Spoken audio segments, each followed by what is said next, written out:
Rafael Antunes era um milionário cansado de ser visto como uma conta bancária ambulante. Para fugir dos olhares interesseiros, ele abandonou sua vida de luxo e se escondeu numa cidadezinha simples, fingindo ser só mais um. Lá, conheceu Helena, uma mulher que não queria nada além da verdade. Mas Rafael não contou. E quando a mentira veio à tona, ele perdeu tudo, menos a dor que ficou.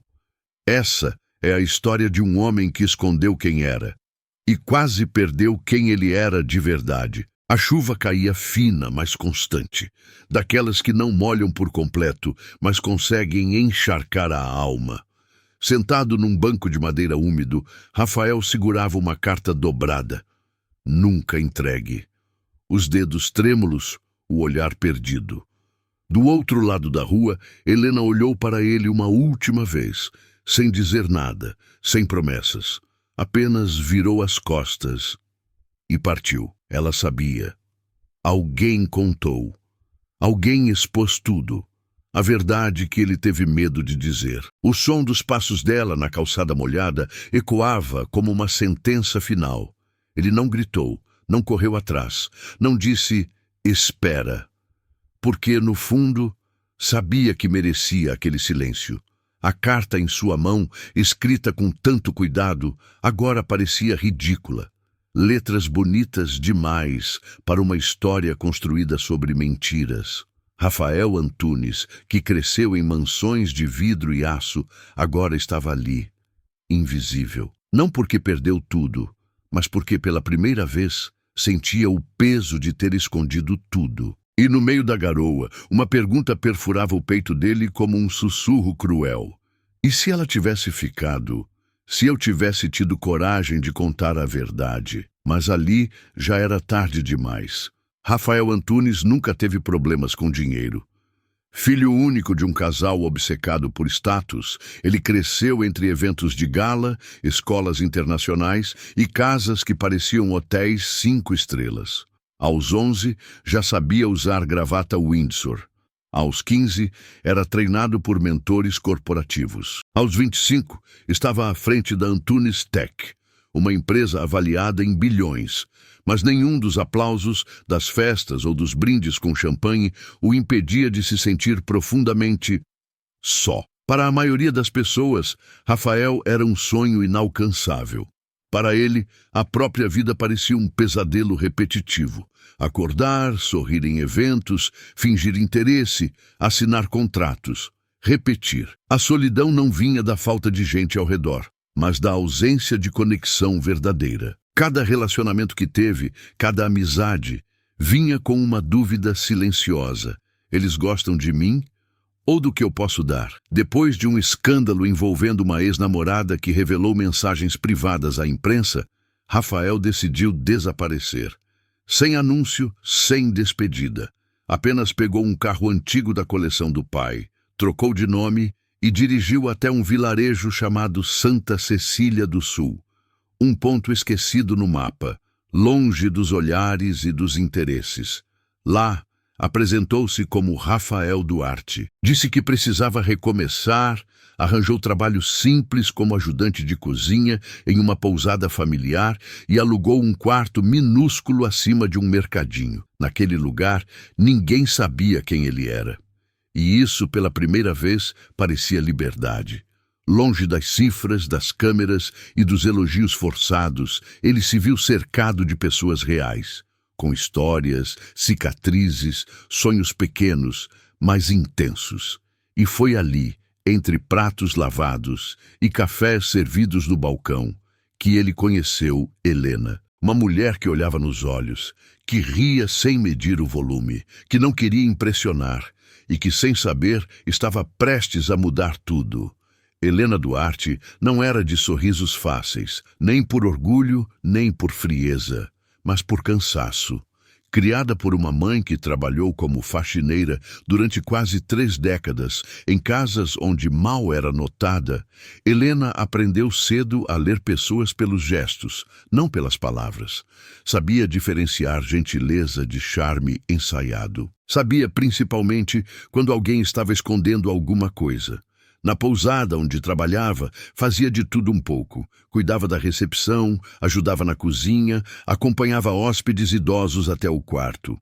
E depois do expediente, corria para casa para cuidar da mãe, Dona Eulina, que enfrentava um tratamento cansativo para uma doença crônica.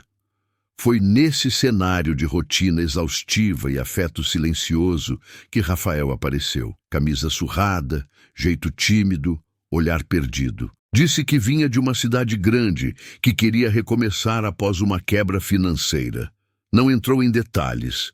E Helena, que sempre esperava o pior, se surpreendeu ao não detectar arrogância nem pose. Só um cansaço parecido com o dela. Nos primeiros dias, mal conversaram. Ele limpava o chão da cozinha com dedicação e raramente erguia a voz. Mas havia algo no silêncio dele que chamava a atenção. Ele ouvia com intensidade, observava com curiosidade e sorria pouco, mas com verdade. As conversas começaram com comentários sobre o tempo. Depois, evoluíram para piadas tímidas no intervalo do almoço.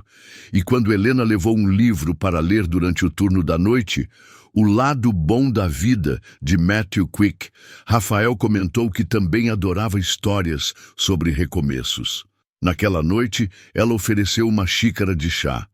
Falaram sobre filmes antigos, arrependimentos bobos da adolescência e o medo de não encontrar um lugar no mundo.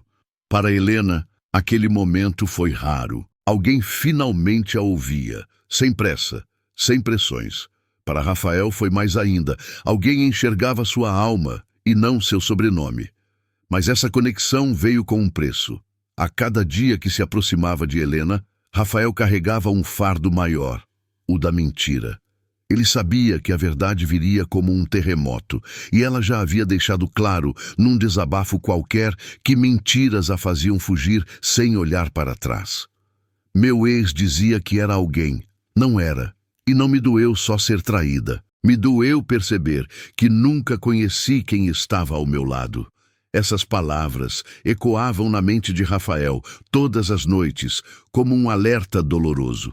Mas o medo de perdê-la o impedia de dizer, e quanto mais o vínculo crescia, mais distante parecia a chance de contar a verdade sem destruí-la. Ele inventou um passado, disse que havia tido uma empresa pequena que quebrou, que agora buscava reconstruir a vida. Não era uma mentira completa, mas era uma meia-verdade que para Helena bastava. E bastava porque ela não procurava dinheiro, fama ou influência. Procurava alguém que ficasse, que não usasse máscaras, que tivesse coragem de ser imperfeito de verdade. O que Rafael mais queria era ser amado pelo que ele era. Mas para isso, escolheu ser alguém que ele não era. E no fundo, sabia que essa equação não fecharia por muito tempo. Era final de tarde quando tudo desabou. O céu, que até então estava limpo, começava a se encobrir com nuvens pesadas. Helena servia um café para um casal de hóspedes, quando a porta da pousada se abriu com um estrondo. Um homem alto, de blazer moderno, tênis de grife e sorriso largo, entrou como se fosse dono do lugar. "Rafa!" A voz dele explodiu, desacompanhada de qualquer filtro. "Rafael Antunes, que diabo você está fazendo aqui, cara?" Helena parou de servir. O casal de hóspedes se calou. Rafael, que estava atrás do balcão ajudando com os pratos, congelou. "Desculpa, senhor. O senhor deve estar confundindo." Helena tentou intervir, mas o homem riu alto. "Confundindo? Eu fui padrinho dele no casamento do irmão", disse, apontando para Rafael. "Aposto que ele não te contou que tem cobertura na Vila Olímpia, nem que a empresa dele está no top 10 da Forbes." O mundo parou. Rafael soltou lentamente o pano de prato que segurava. Não conseguiu falar nada. Os olhos de Helena o procuraram, exigindo uma explicação silenciosa. Mas o silêncio dele dizia mais do que qualquer palavra conseguiria. Vinícius Bittencourt, o homem que acabara de entrar, era um velho conhecido da infância de Rafael.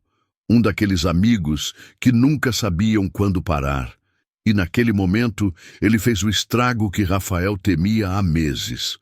"Pô, Achei que você estava viajando para fazer aquele projeto social doido que queria, mas se meteu num reality de invisibilidade. Foi? Helena estava imóvel.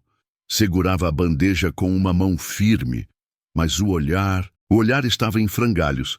Rafael tentou falar. Deu um passo à frente. Helena, deixa eu explicar. Explicar o quê? A voz dela cortou o ar, seca. Que tudo isso foi mentira. Que você nunca precisou daqui. Que me olhava nos olhos todos os dias, fingindo ser alguém. Os hóspedes começaram a sair discretamente. Vinícius percebeu o clima e finalmente se retirou, com um aceno constrangido. Helena colocou a bandeja no balcão e respirou fundo. Você sabia da minha história? Sabia do que eu passei. E mesmo assim, me enganou. Por quê? Porque eu tive medo. Ele disse quase num sussurro. Medo de que, se você soubesse quem eu era, nunca me enxergaria de verdade. Mas você nunca me deu essa chance. Aquela noite foi o começo do fim. Helena não voltou para o trabalho no dia seguinte, nem no outro. A pousada ficou mais silenciosa. A cidade que antes parecia acolhedora, agora o encarava com desconfiança. Rafael sentia os olhares atravessarem sua pele. Não de curiosidade, de decepção. Dona Olinda, que sempre lhe dava doces no fim do expediente, agora fechava a porta quando ele se aproximava. Seu Carlos do mercadinho, que antes puxava conversa sobre futebol, passou a fingir que não ouvia. A mentira que Rafael pensou que controlava agora, o controlava por completo. Ele escreveu bilhetes para Helena, mandou mensagens, passou horas na frente do apartamento onde ela morava com a mãe. Nada. O portão não abria. A janela não se acendia. No terceiro dia, ele colheu flores do campo, do tipo que ela uma vez disse que lembravam sua infância no interior, e deixou um buquê na porta. Na manhã seguinte, as flores estavam no lixo, murchas, sujas de barro. Uma semana depois, recebeu uma mensagem curta de um número desconhecido. Você magoou alguém que nunca te pediu nada, só a verdade. Não volte aqui se for para fingir de novo. Eulina era a mãe de Helena. Aquilo o quebrou. Rafael parou de tentar, parou de escrever, parou de buscar desculpas e, mais profundamente, parou de se esconder de si mesmo. Voltou para o quarto da pousada onde ainda estava hospedado. Tirou do armário sua velha maleta de couro, a mesma que não usava desde que chegou à cidade, e viu ali, entre papéis esquecidos, a primeira anotação que fez quando decidiu sumir. Quero ser visto, não reconhecido. Mas ao esconder sua origem, ele também escondeu sua verdade. Por medo de ser amado pelo que tinha, destruiu a única chance de ser amado pelo que era. Naquela noite, pela primeira vez desde que partiu da cidade grande, Rafael chorou. Sem vergonha, sem contenção, apenas permitiu-se sentir. E naquele fundo do poço, entre solidão, arrependimento e vergonha, algo dentro dele começou a se mover. Não era o desejo de reconquistar. Era o desejo de se reconstruir. Você já teve medo de mostrar quem realmente é, por achar que isso faria alguém se afastar? Já sentiu que, ao esconder sua verdade, acabou perdendo justamente o que mais queria proteger? Se alguma vez você viveu algo parecido, ou conhece alguém que viveu, escreve aqui nos comentários com um simples sim. Às vezes, só o que a gente precisa é saber que não está sozinho. Rafael voltou para a cidade grande no mesmo carro antigo com que chegou em Santa Cecília. Não sabia se voltava para casa ou apenas fugia do que havia quebrado. Seu apartamento, com vista para a ponte estaiada, estava exatamente como deixara. Frio, silencioso, cheio de quadros caros e janelas que não mostravam nada além da distância.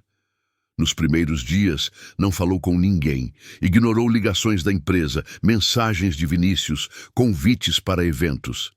Só ouvia o silêncio. E nesse silêncio, o rosto de Helena aparecia o tempo todo.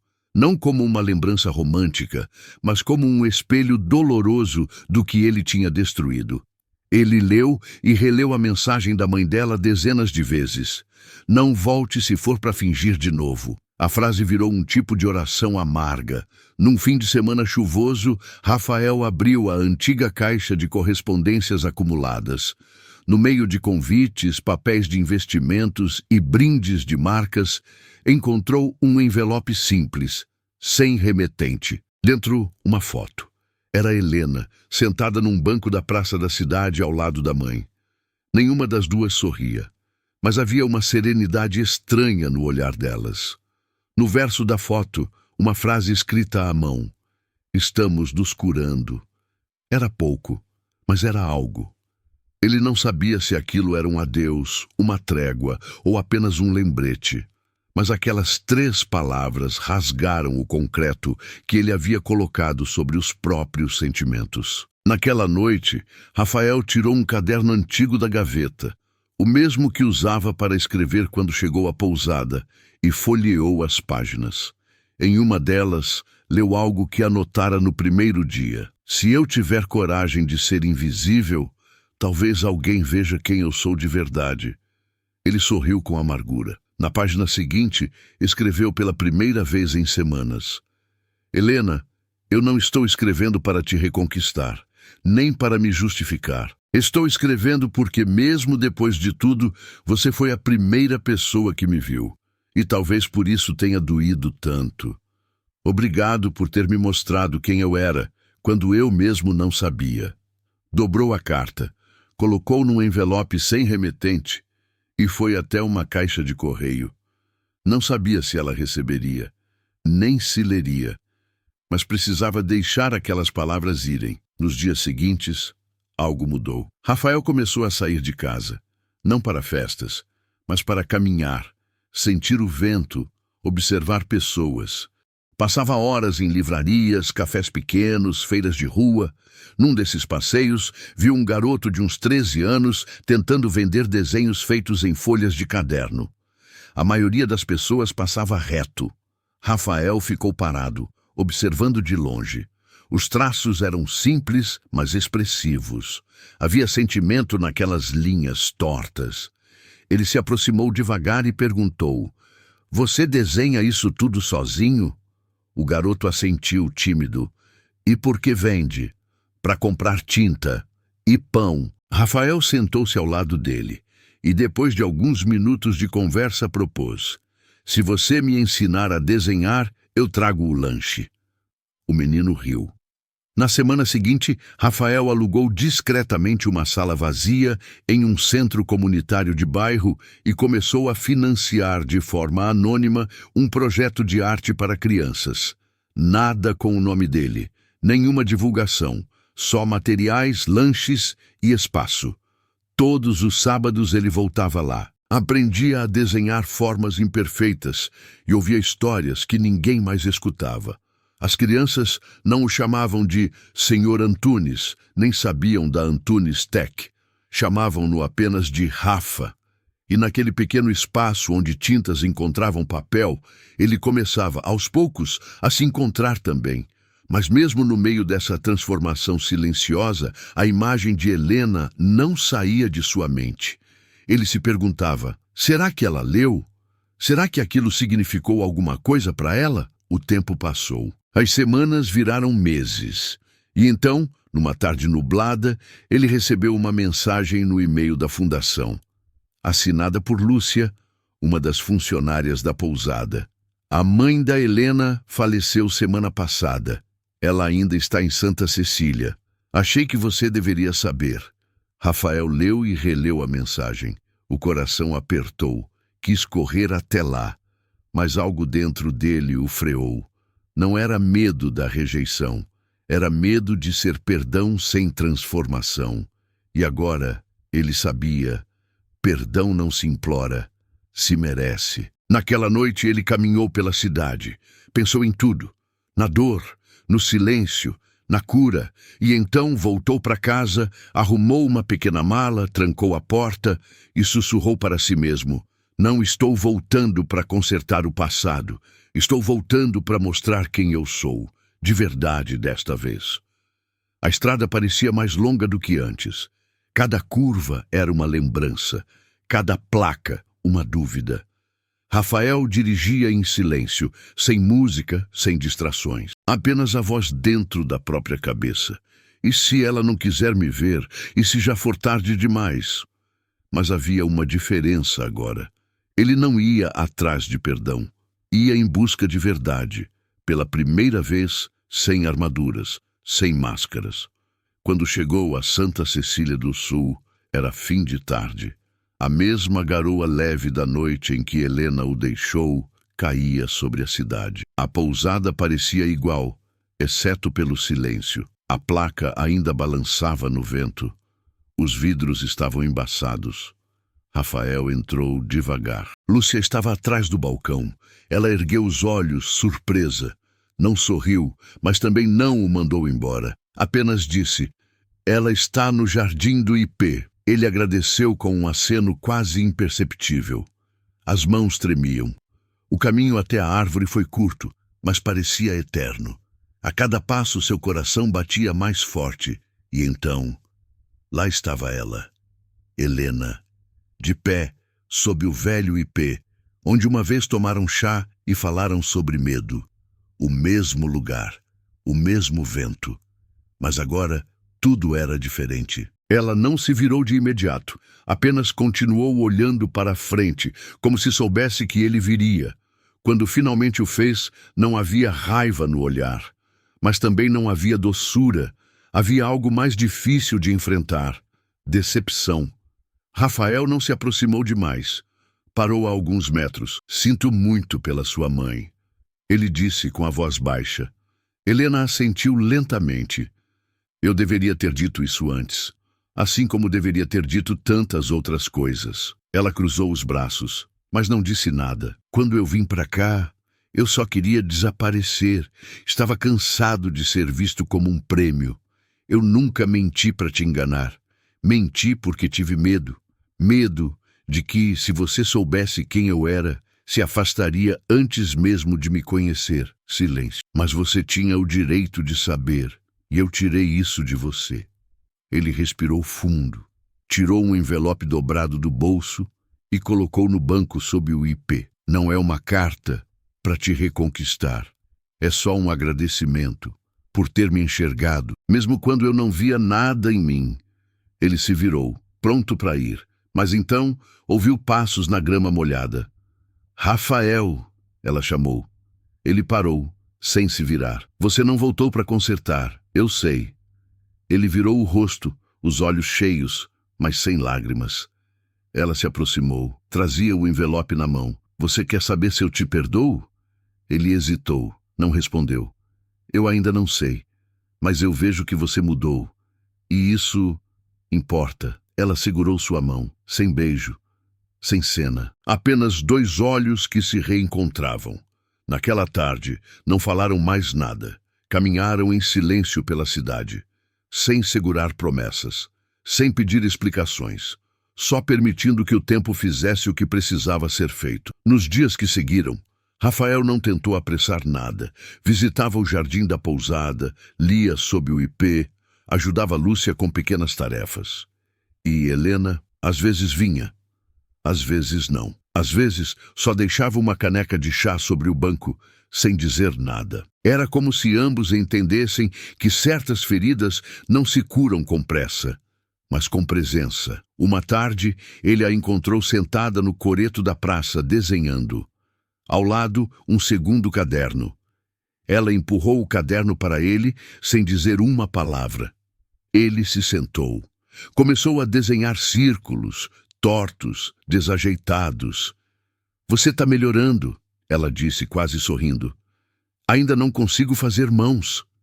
"Vai conseguir." Ele a olhou e, naquele instante, entendeu algo simples. Amor verdadeiro não pede perfeição, só pede verdade. A cidade continuou pequena, os dias continuaram silenciosos, mas algo havia mudado para sempre. Rafael nunca mais voltou à vida antiga. Continuou financiando o projeto de arte das crianças, agora em mais bairros. Doava parte dos lucros da empresa de forma anônima, sem flashes, sem créditos. E uma vez por semana ainda se sentava naquele banco com Helena. Às vezes conversavam, às vezes só desenhavam, mas toda vez eram eles mesmos, sem máscaras, sem papéis.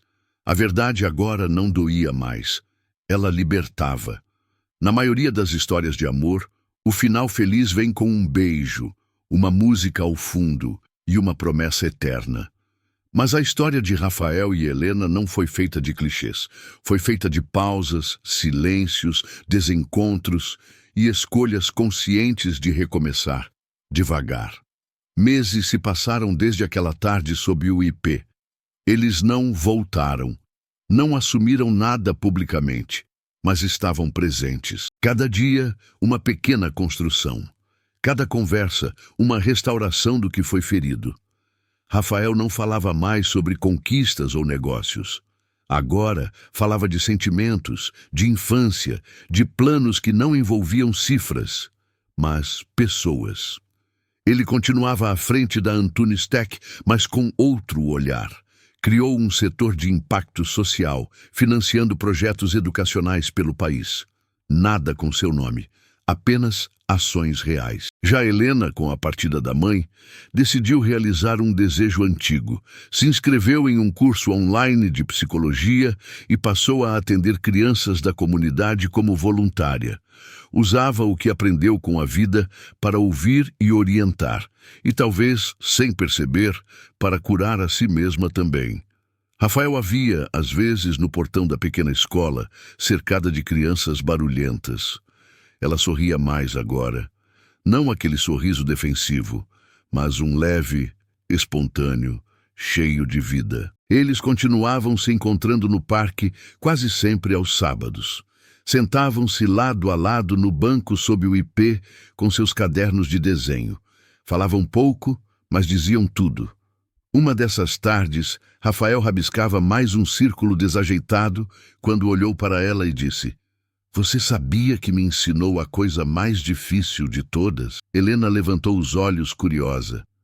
"A ser eu mesmo e aguentar isso sem fugir." Ela não respondeu. Só estendeu a mão, pegou o caderno dele e desenhou uma mão perfeita ao lado do rabisco mal feito. "Agora você tem uma." Ele riu, com os olhos úmidos. E ela também, mas ninguém chorou.